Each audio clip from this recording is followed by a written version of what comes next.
Hey guys, as always, welcome to Applebee's. Should violent felons be allowed to own Rudy Tooty Point and Shooties? Buckle up, let's talk about that. In this episode, I want to talk to you a little bit about that, but I think the direction might go in a different direction than you might first expect. And I also want to talk to you about how it affects you and hear your opinion on this. People ask me all the time, Johnny, but what about violent felons? Whenever they hear me say something like, I think, and I do, I think all laws pertaining to Rudy Tooty should be repealed right now. I'm a little nervous about this if you can't tell. And this is actually take 3 or 4. So I think on this take, I'm just going to talk to you and share with you where I'm at.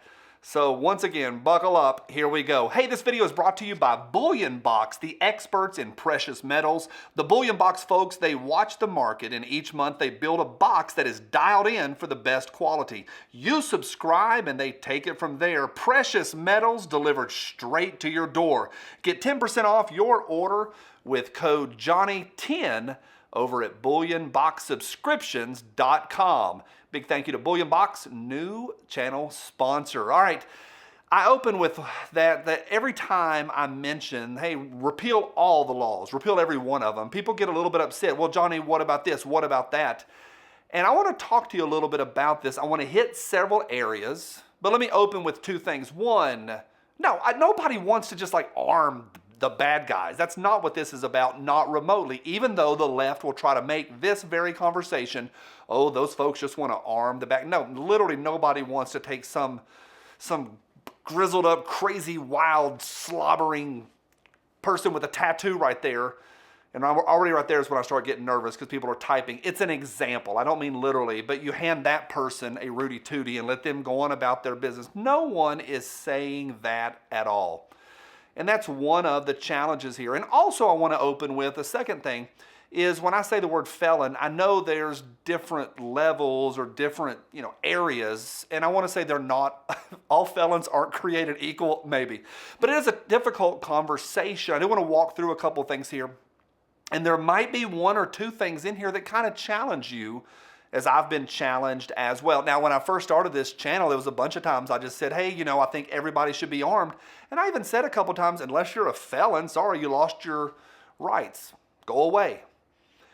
And I had several of y'all, I remember one in particular, somebody left a comment down below. This is years ago. It changed on a dime. It changed me.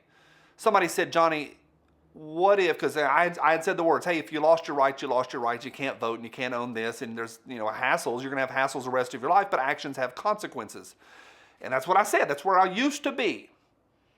But somebody left a message and they said, Johnny, if that person has paid their debt to society, then why are they still paying their debt to society? And we were talking about felons in general, not specifically violent felons. And that was a real challenge for me. And so I went through, I changed on a dime. It really challenged the way I think. But since then, in the years following, I have explored this. I've done my homework. I've done my research. I've talked to a lot of folks. And I understand that it's a difficult situation. Some of y'all are dealing with felonies on your record. And a lot of those, I get it, they're bogus or they're old. They're decades old. I get it that it's a tough situation. But again, if they've paid their debt to society, why are we still making those folks, lose their God-given rights that are guaranteed by the Creator and supposed to be protected by the federal government and by the states. So I understand it's a tough situation. Now, right up front, this is not about statistics. Too many people in our world, I don't use the word fight, but they do. They only fight with statistics. They will beat you over the head with statistics and numbers. And that's not the language of 2021. Everyone, including the left, they discuss in narratives. Numbers are important. Don't hit me with that. I get it. Numbers are important, and I thrive in numbers. I was on statistics over there on the computer a few minutes ago. I love that stuff, but you can't win anything by hammering people with numbers. It's why whenever you're watching a debate, in the middle of a debate and 2 folks really, political debate, they're talking and talking, all of a sudden one of them will go, on the campaign trail yesterday in Illinois, I met a plumber who said this, and they'll tell the story of one person.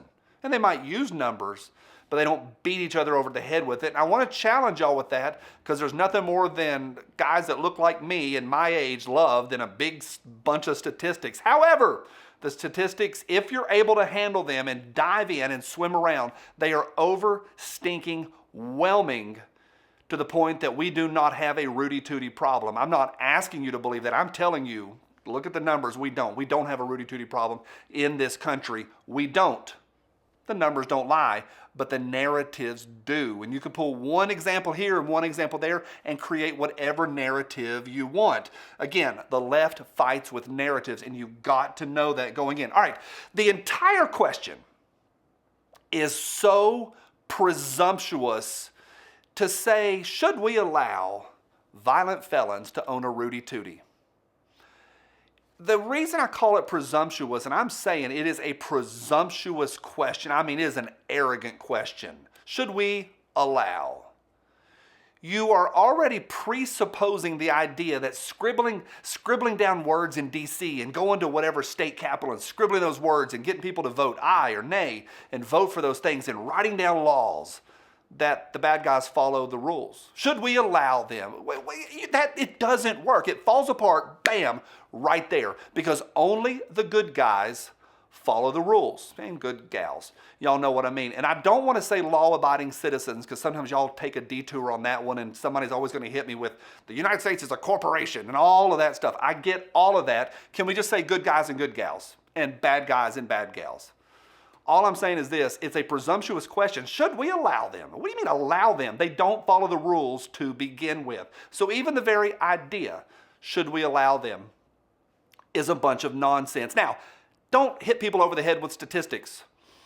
I want to talk to you for a second about statistics. I did my homework. Look up and I challenge you, jump over to DuckDuckGo and read for yourself. Just type in hammer deaths 2019.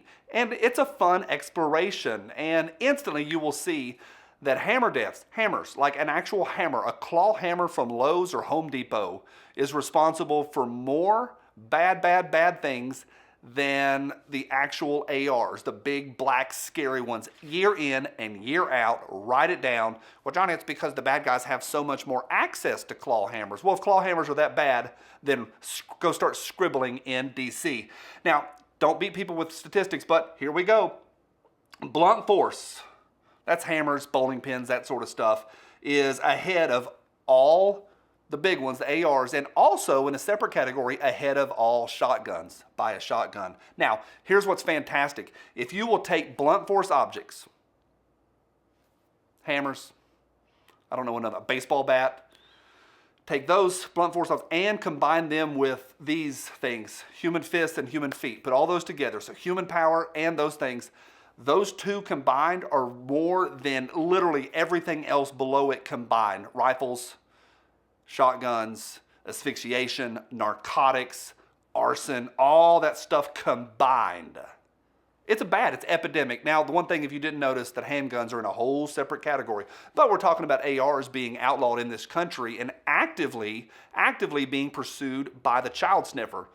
Why isn't he chasing after blunt force objects? The statistics don't lie. But that's the statistics, and a lot of folks don't want to talk about that. They only want to talk about narrative. So should we repeal them all? I'm saying very clearly, yes, repeal all of them. Bad guys don't follow laws.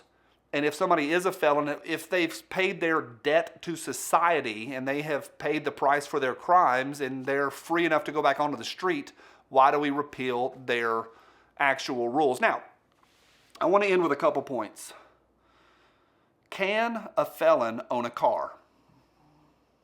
That is a very dangerous, lethal capability tool. Can a felon, again, own a hammer? Can a felon own a kitchen knife? If a felon can own a kitchen knife, they can own any tool that I can own. And that's a challenge right there. Why are the Rudy-Tooties singled out? Well, I'm telling you this, they're not singled out to save lives and for the children. Not remotely. They are ruled out because the good guys follow the rules and they want to disarm the populace. That's it. That's the only reason that they are using that narrative to pull out the bad, because the bad guys don't follow the rules. All those rules do is the high capacity ban. All it would do is affect the quote unquote good guys and good gals. So should all laws be repealed? Yeah, absolutely. All of them should be repealed 100%. Again, I'm not saying go arm some, what did I say, slobbering guy with a tattoo. Don't, just be nice to me.